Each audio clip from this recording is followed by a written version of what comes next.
All right. Well, I would like to welcome everybody back to the Libraries and Weight Rooms podcast. And I would like to welcome our guest today, Josh Miller-LaBar. Welcome, sir, to the podcast.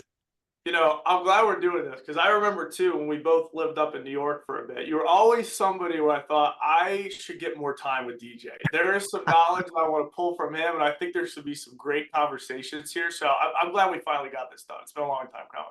Yes, sir. I completely agree. And I think, too, you are also a successful completer of 75 hard. Am I correct? Two times as of March of this year. Yeah, There we go. You did it once. You said, might as well do it again.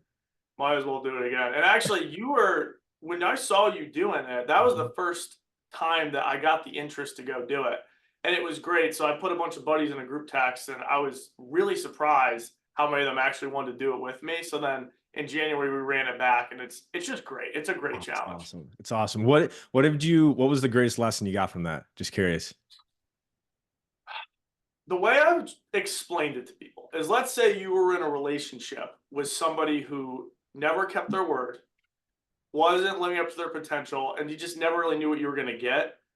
And I feel like it helped you do that. So people lie to themselves all the time. They always have things that they're just not doing what they said they're going to do. So when you have 75 days of keeping your word, you just really start to love yourself more. So that was the biggest thing. And then I noticed right after doing it, if I said I was going to do something, you're now programmed like it's already done in your head.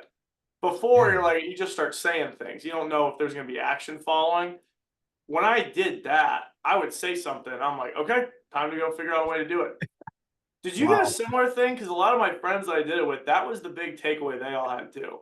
Yeah, so that I've never heard it explained like that, but that's I think exactly what I was feeling as well. It was taking yourself more serious. That's Yes. kind of what I got out of it. And your decision making becomes very easy, right? I know I have to do these five things or six things, whatever it is, every single day for 75 days. And that becomes, I don't know if an obsession is the right word, yet it becomes a pretty big piece of your main focus. Hmm. And I think it teaches people, right? People talk about, yeah, it's a mental toughness challenge. It's a discipline challenge. I think it's just a consistency challenge, right? It's just Yeah. how can you be consistent with these five things for 75 days, right? Mhm. While still living a life that is as normal as you can make it. I love the way you put that. Did you ever get people too that you'd explain what the process was? They're like, it's not that hard. I could do that. And then, Um, well, just go do it. Like, it's a lot easier said than done. it was a lot easier said than done. And I actually did a podcast about this once where like day one was exciting. You're like, Mhm. ooh, I'm doing 75 hard. And then like day 13, you're like, all right, this kind of sucks. Right? You're like, do I really got like 60 plus more days of this? And by like day 28, you're like, all right, like this feels, I don't know if normal is the right thing, but it's like, this is just what my days are now. And that's where like a lot of that focus is. And then by day like 50, 60, you're like, all right, I'm close to the end.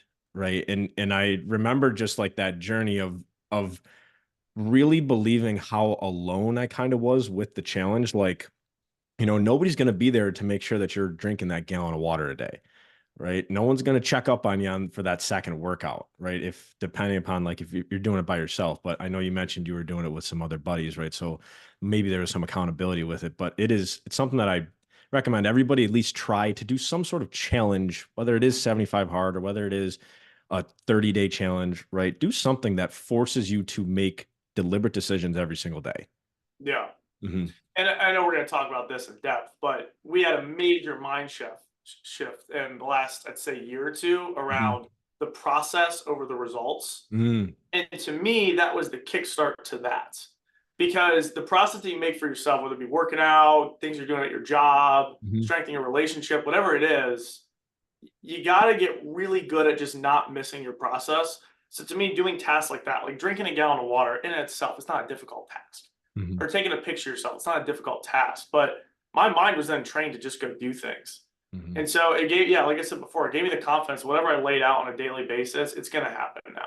Yeah. But you said something interesting too about how alone you felt. And I never thought about that until you just said it. Because for those of you that lived in upstate New York, the weather is not always the Hmm. greatest. And I think I did the challenge the way I had it planned out. I did in 2022 for the first time, and it was I think March till June or May or something. Hmm. And so in the beginning of it, it was still snowing. Hmm. There was times where it was really cold outside, and you never know what you had going on. Like I remember a couple times I would go to a work conference all day, come home, it's snowing. You got to go for a 45-minute run to get your outside workout in.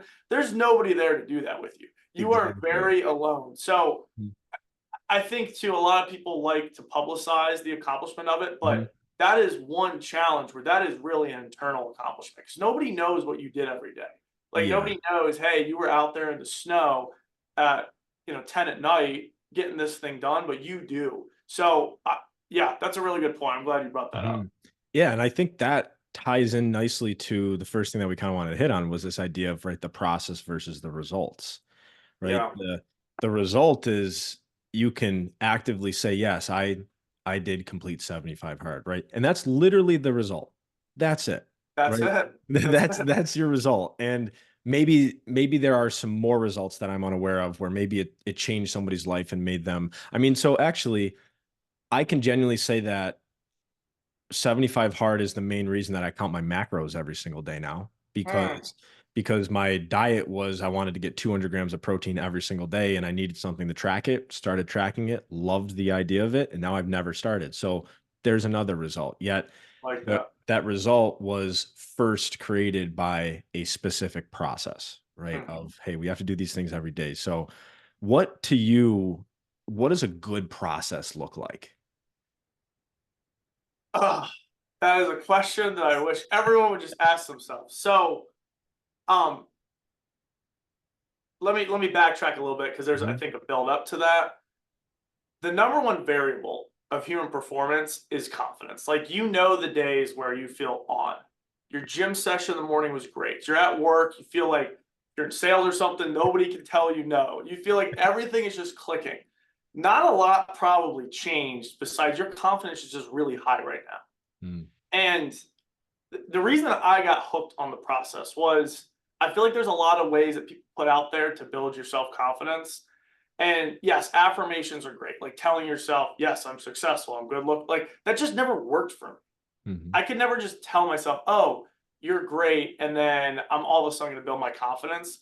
The way that I built confidence and I've read from a lot of people is just having an absurd stack of reasons that you are who you say you are. So to me, it's similar to 75 hard. It almost doesn't matter sometimes if your process is a little bit funky, but if you lay out a plan and you're doing it, like right now, I have my daily processes down to three. Mhm. Yes, there's about 20 things I want to do on a daily basis, but there's three I just don't miss. Mhm. And they're not super complicated. But to me, if you even do that for 90 days, let's say 30 days in a month, that's 270 times you kept a promise to yourself and you won, Mhm. right? Like that's your win for the day. When you stack up 270 wins over the course of a couple months, you don't think you're going to be a little bit more used to winning when something big shows up? Like it's funny, people wait around and this big thing comes up and they're nervous, they get anxious to go do it. Mhm. If you're stacking up wins every day and over the course of months, the big thing comes, it's no big deal. Mhm. So as simple as this sounds, I know we're probably going to title this "The Basics Are Sexy" because it all comes back to just simple stuff. Your process has to work. Mhm. So to me, a good process works. That's it. It works for you. It's leading you to your goals. Like it just works. I remember, I apologize because I forget his name, but you had somebody who was really smart in the diet and the nutrition world on. It was very recently. Andreas? Andreas, and he said Yes. a quote that I loved. And he said, "You ever have people tell you, oh, I had a diet that I was following for a few months and then I fell off and it didn't work anymore." Well, that process didn't work. Mhm. Because if you wanted to sustain a long term thing here and it only lasted a couple months, sure, you had a quick burst, but that wasn't a process that works. So to Mhm. me, it's something you got to be able to do consistently. And it can't be fluff. You have to track it. You have to like put some science and math behind it to know the things you're going to do are going to lead you there. Yeah, and that's one of the things I've heard before is if you want to improve anything, measure it, right? And so, and I remember like the first time I heard that, I was like, really? Like it'll automatically improve if I just measure it. So then I thought to myself, like, all right, how do I actually measure it? And then that's where this idea of like, all right, how do I track this? Right? How do I make this easier to actually prove to myself that I am who I say I am? Hmm. Right? Because when I say, hey, yeah, I'm a pretty consistent guy, and they're like, prove it. It's like, well, I have 270 wins right behind me right now, and I'm gonna have three more by the end of the day, and I'm gonna have 15 more by the end of the week, right? And it's like, and you just continually stack this evidence and this proof that even if you feel a little bit of imposter syndrome start to come up, right? Or even if you start to feel a little bit of that stress or that anxiety, it's like, all right, where's my evidence bank? Right? What Yes. what can I pull from to override this feeling? Because it's gonna happen, right? We're all humans and we're gonna get stressed and we're gonna get anxious from time to time. Um, but yeah, I think, and it's funny too. So I have three things that I do every single day too. I eat, move, and I sleep. Those are the three things that I track. I track religiously with whether it's tracking it on my Garmin watch, whether it's tracking it through macro calories, or whether it's tracking it through my sleep trackers. I track all those things every single day because those are the three things that I know will help build the evidence that I am a consistent person with those three things. And Totally. and that helps me mentally as well. I love that. Yeah. I So, love that. And I like to rephrase it too. It's a commitment. It's not a goal. Like you don't set out mhm, these processes to think you do it. I know you said in the beginning we can swear or whatever. So I had an old business coach. His name was Dave Rezegi, and I worked with him for a couple of years. Brilliant guy. And I remember we laid out a couple daily process goals to hit.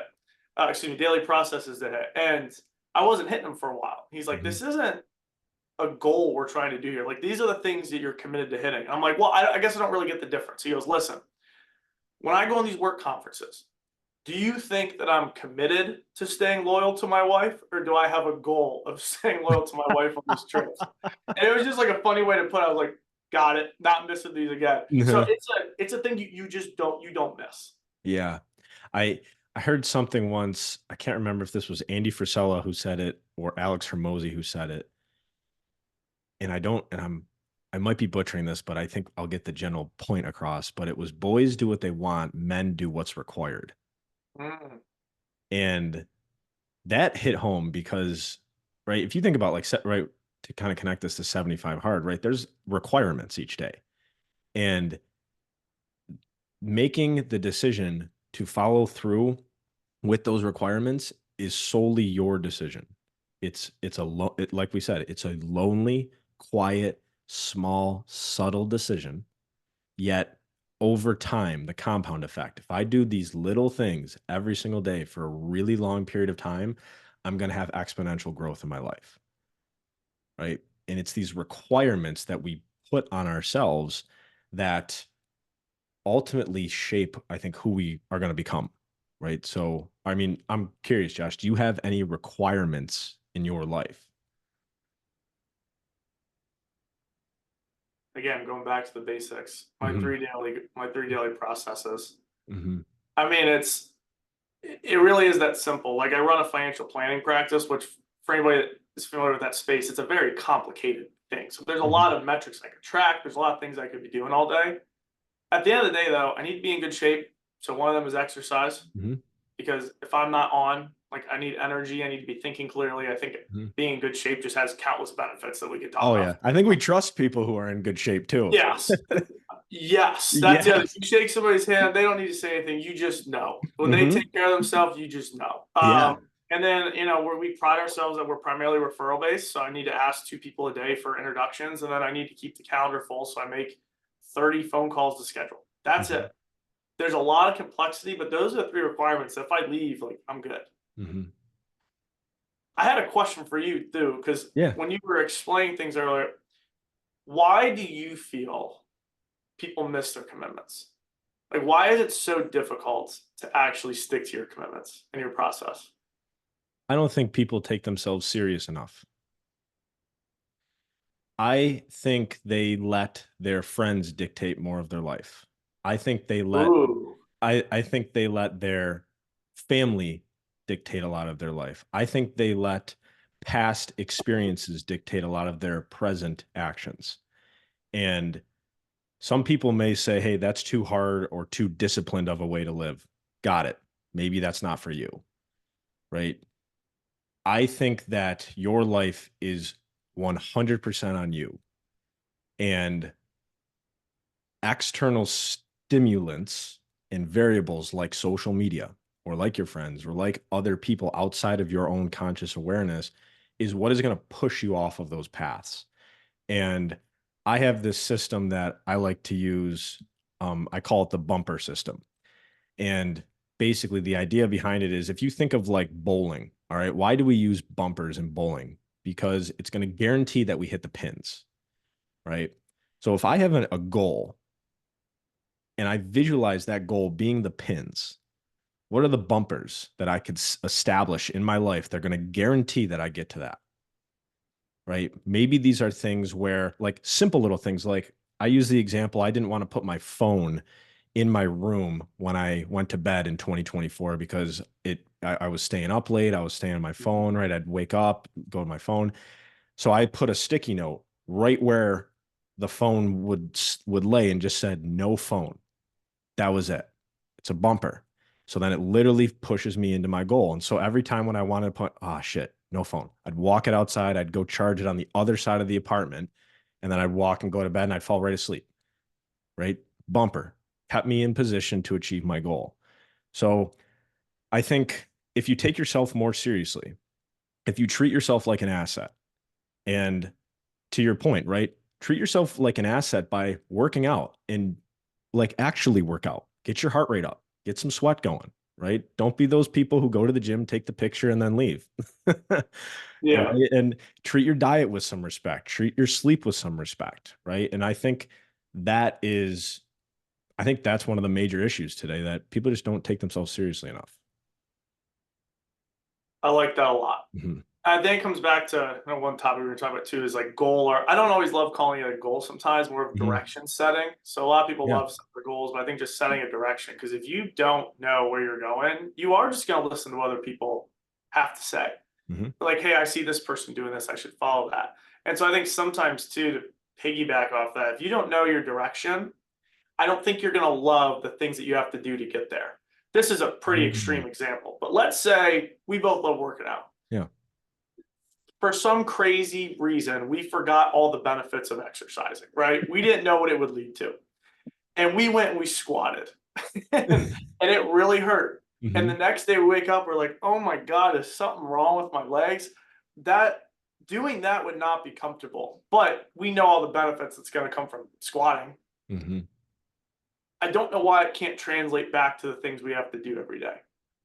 So if you know what your process is going to be and what it's going to lead you to, I think you're going to get Mhm. way more comfortable not missing it. Kind of like I love the bumper idea, Mhm. because you know all the benefits that are going to come from sleeping better and staying off your phone. Mhm. So you probably enjoy doing that now, knowing like the benefits it's going to lead to. If you just like, hey, I can't be on my phone, that might frustrate you for a bit. Yeah, and I think too, and I'm curious about your perspective on this, is a lot of these processes, they aren't necessarily comfortable, right? Like they might not necessarily be that enjoyable, yet we still do it because of what you're to your point, right? Because I know what the outcome could be. Not saying it's gonna be it. Yet I know that if I can control what I can control regarding the actual process, I have a higher probability that I'm going to get the result that I want. Mhm. Right. So, I mean, what are your thoughts about the discomfort involved with our processes that we're creating on a daily basis? I think there's a balance, because back to before, a good process needs to work. If you're really resenting something, I don't always know if the process is going to stick. Mhm. I think an example that comes to mind, a lot of people force themselves to be morning people, Yeah. which I mean, I am. Like, I think you Mhm. are too. Like, we Mhm. enjoy getting up early and getting things done prior to work, but I know a lot of people that aren't. And you can still get what you need to do done if you don't wake up super early. Yeah. I think if you start doing that, you're going to start resenting it, and then you're going to fall off, and all of a sudden, like, your process isn't sticking. I'll give you a personal example. I really think journaling is really important. Hmm. I used to incorporate that as one of my daily processes. I just couldn't stick to it. Like if I didn't have a lot to write about at the end of the day, I just felt like I was wasting time if I was just doing it to check a box. I know it's important. I just couldn't stick to it. So I think you got to find, and it's a tricky thing. And I don't know the answer, but between, yes, some of this is going to be uncomfortable, but it also can't be too uncomfortable where you're going to get away from it. Yeah. And I think, that is an interesting point. I've never really thought about the level of discomfort required on like a daily routine type of thing. Mhm. Um, Yet I do think what happens is you end up changing what hard means to you. And I remember Alex Hermosi actually. Are you a Oh, stick yeah. you like Alex Hermosi? Oh, Great, yeah. incredible business mind. He's got some great perspectives, especially on getting through hard shit. Hmm. Um, but he told this story about like how he had a fraternity and he was like the head of the fraternity and basically like made all of these guys like clean up after a party. And they were all like pissed because they thought it was gonna be like chicks and drinking and partying and all this shit. And the next day they were all mad. And he's like, did you guys think this was going to be like easy? And they were like, no. And he's like, well, this is your new hard. Like, this is the new normal. And it just like kind of changed what they perceived as hard. And so in my eyes, like I try to think about like, all right, what are the things that are really uncomfortable that I really don't want to do? Yet if I did them like enough times, they could possibly just become the new normal. Hmm. Right. And that the easiest example I can have is actually waking up early and going to the gym. I used to go to the gym after work. And I remember telling myself, man, I don't think I can wake up at 4 a.m. and go be, shoulder pressing weight above my head. I don't even think I'm going to be awake. I think this could be dangerous. Like that was the lie that I was actually telling myself. And then over time, I was like, all right, I have to try this. And I stayed with it and stayed with it. And over time, that became the new normal. Hmm. Now I can't even imagine not waking up in the morning and going to the gym. That feels unnormal. Right. So, I mean, what are your thoughts about like repetition when it comes to uncomfortable things? That I love. There's a quote. Again, so simple. Do hard to make hard feel less hard. And Brilliant. I think eventually, like, listen, I'm not an ice bath fan, but Oh, yeah. I do think it's something that I do them because I don't like it and it's hard. It makes everything Hmm. feel less hard. Um, I mean, to answer in a really simple way, I'm a huge fan of that. Hmm. Like, if it is important enough and you've backed the math and the science or whatever you need to, that that uncomfortable thing is going to get you to where you want to go, of course, Yeah. of course, and just do it a lot because it gets easier. Example, like in the business I run. I mean, in the beginning, you know, started this at 21. Nobody wants to talk to you about financial planning. You think calling people and setting up appointments was fun? No, no. But it's actually 5 years as of this month. It's a lot easier now. I actually enjoy it now. Now Mhm. that's 5 years of repetitions, though. I mean, you can do the math: 40 a day, that many days a year, five. Like that's a lot of repetition. It's gotten significantly easier, and 5 years from now, it's probably gonna be really easy. So I'm a huge, yeah, I'm a huge fan of that. And that also plays into what you were talking about earlier with confidence, right? Yeah. You have thousands of examples of wins that back up what you're doing on a daily basis as this is the new normal, right? I love that. I think that is absolutely crucial. Josh, talk to me about the relentless solution focus. Oh, no BS here. This changed my life. Yeah. So this is something, I mean, we could go for an hour. And I am going to apologize in advance to Dr. Jason Selk and Dr. Ellen Reed if I mess up any of this.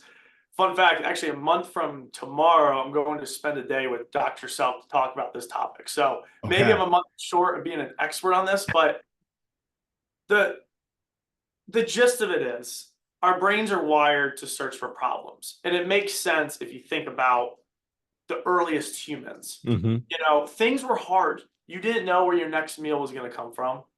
You didn't know what the weather was going to be like. We didn't have apps on our phones that told us if it was going to storm later. We've gotten soft. Yeah, exactly. You didn't know what animals were coming to attack you. Your brain was searching for problems. Mhm. And it makes sense. Generally speaking, now things aren't that difficult when it comes to survival, right? You know, walk down the hall of my office and go get a sandwich. A pretty like nice climate in the office. Like things are fine.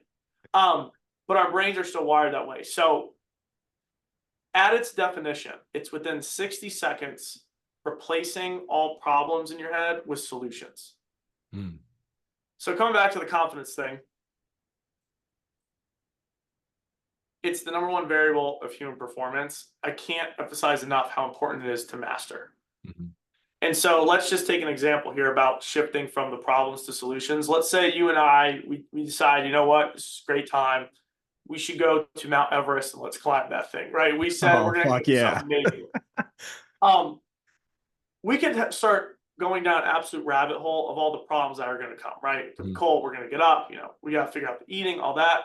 But if you just break it down into very small problems and then your brain just starts searching for solutions, it helps you tackle it a lot quicker.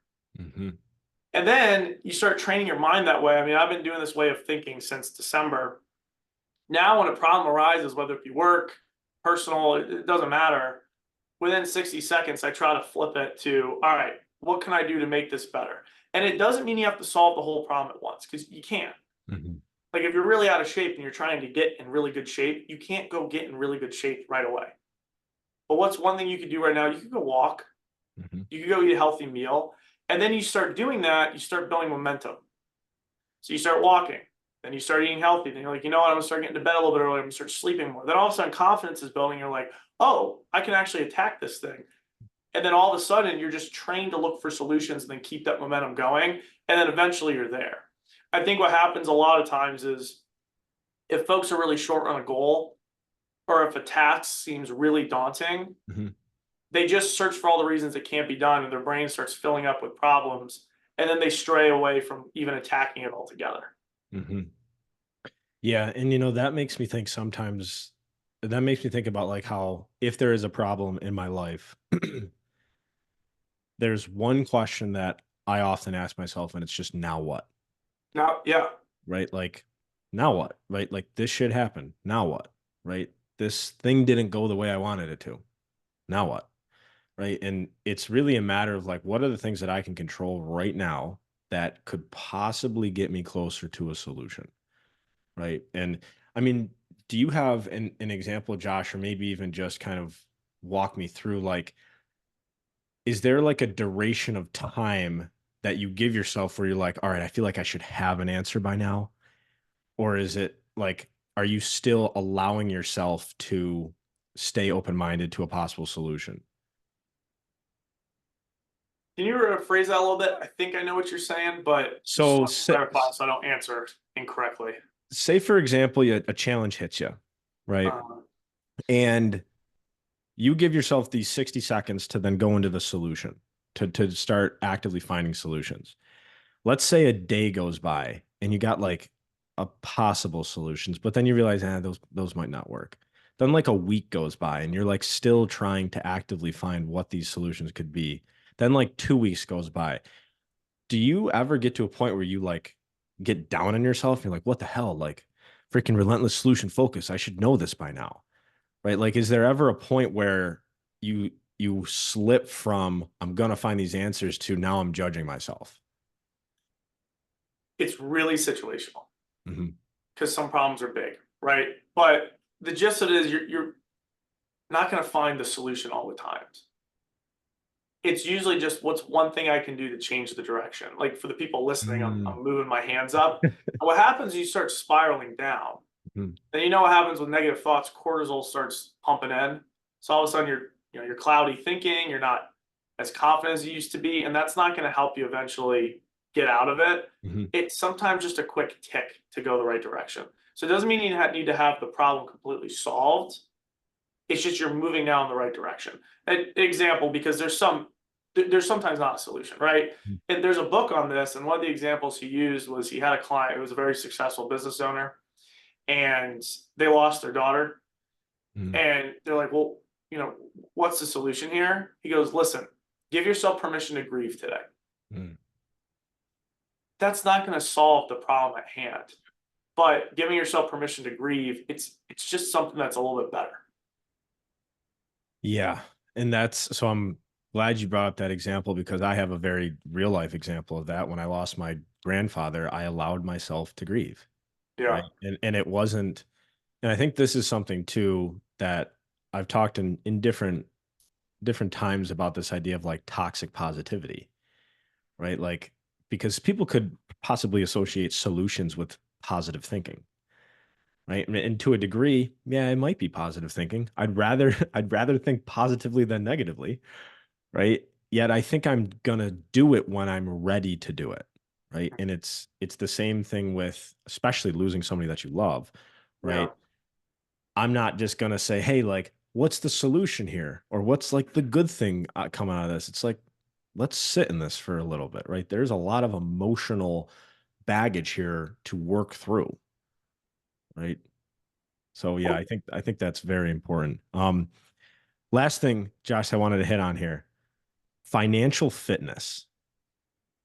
I think that is one of the most interesting terms I've heard in a while, and I want you to walk me through one. How'd you come up with this term, and what what can we do to improve our financial fitness?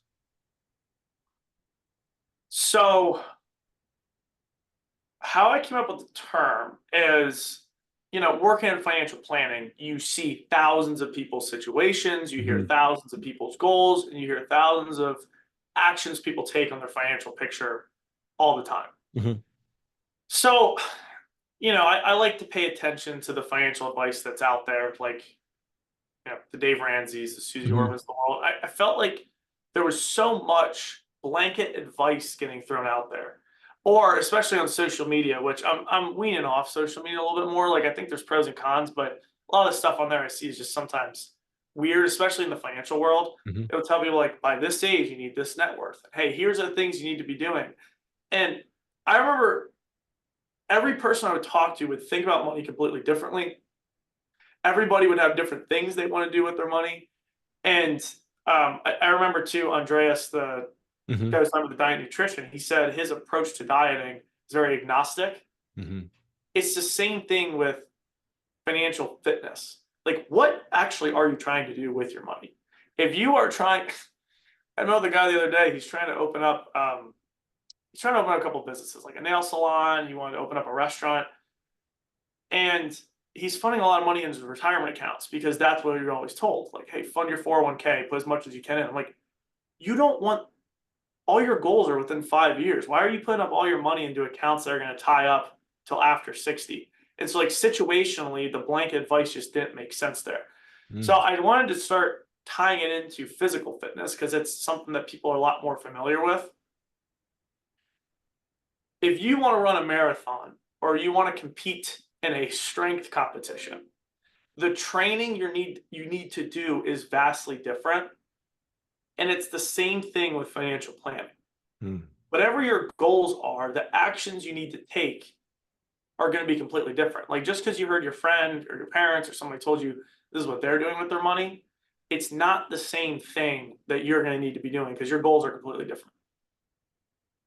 Take us. We could have the same balance sheet, same income, same everything. We're going to want to do different things. Yeah. And so I think like we talk a lot about your physical goals Hmm. and your life goals. You need to have financial goals because then it's going to take all the peace of mind out of it because you're like, okay, I have my goal set up. This is the direction I want to move in. You're not going to accomplish them right away. Like money takes a lot of time, but at least you know you're on the right track and you're building that financial fitness. Wow. So first off, ladies and gentlemen, Josh Miller-LaBar, he's a financial advisor. All right. If anybody needs some money talk, we'll put his Uh, info in the put his info in the show notes of this podcast once it's released. So couple thoughts on that. I love the idea of realizing that we are going to want to do different things with our money based upon the situations we are in our lives. And I remember like graduating high school and then graduating college and thinking to myself, like, how much money should I have? Like, what is the expectation of me right now? And I did a podcast a couple of weeks ago with a physical therapist, and we were talking about expectations and the pressure that society puts on us to be married by this certain time, or have a house by this certain time, or have this much net worth by 25, right? And I think as we grow our financial wealth, it's like, I'm going to grow this in the way that I think I want to grow this. Right. And Mhm. yes, I can learn from people like a Dave Ramsey, right? And I can learn from these financial people who have much more knowledge than I do. Yet at the same time, they're not 28 years old trying to build a business. Right. And so it's Yeah. a different type of situation. It's, you know, full disclosure, I'm not a Dave or Susie fan because it's funny. People call on the show and they'll say like two pieces of information. He's like, no, this is what you need to do. And I'm like, okay, there's a lot to unpack there. Like, why do they think this way? Why are they doing that? So I don't know. That was my perfect example. Like, just blanket advice is shot out. And Hmm. then if you don't want to do it and then you're not doing it, you feel like you're doing something wrong. And that is so not the case. Hmm. Yeah, and I never realized how much safety money provided, like mentally. Oh, yeah. I never realized it until a couple weeks ago. I made some, you could say, life changes. I made some life changes, and some of them were financial life changes. And I can like genuinely say I'm still in the feeling. It's like this constant feeling of like, am I good? With like a question mark.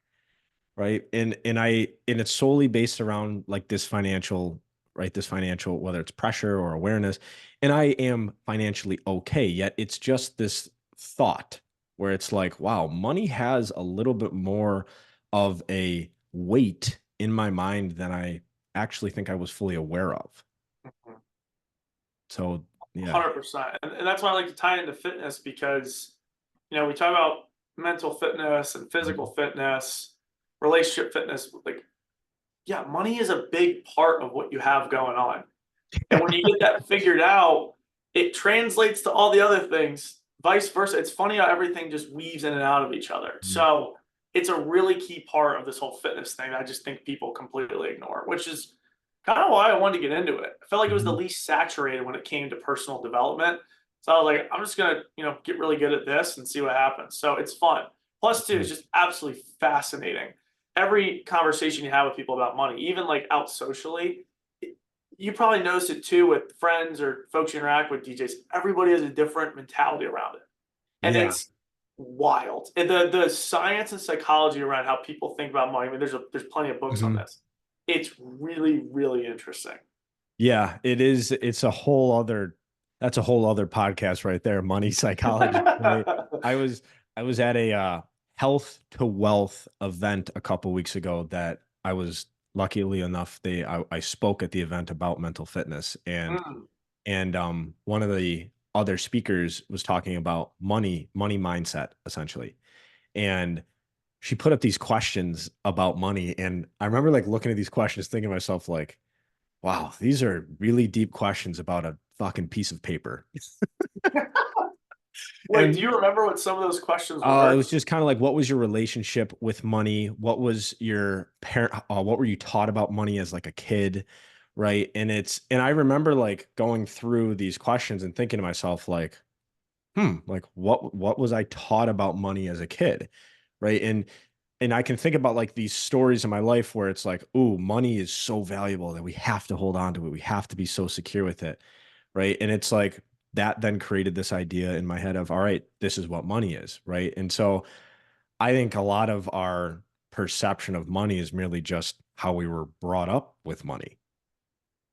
Yeah, Right. at its core, that's exactly what it is. The way that you viewed money when you're younger is the way you're naturally wired to view money when you get older.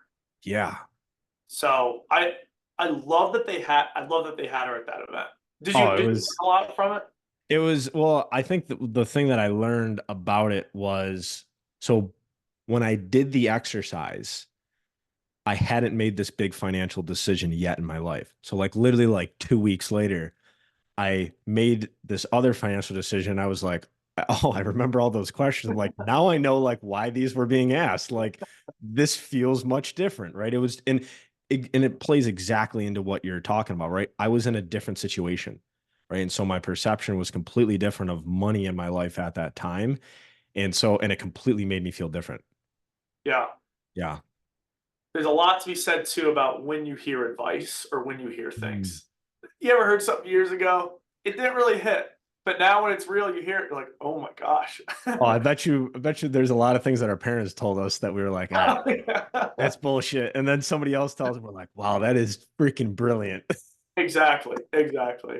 It never fails. Never fails. All right. So, Josh, I got one more question that I want to ask before we wrap up today. What is one idea that has helped you live a smarter and stronger life? So good at these questions. It's called channel capacity. Mm. So I think it's good to know your flaws. One of my flaws is I was always shiny ball Josh. I would hear a lot of things. I get really excited about doing them all.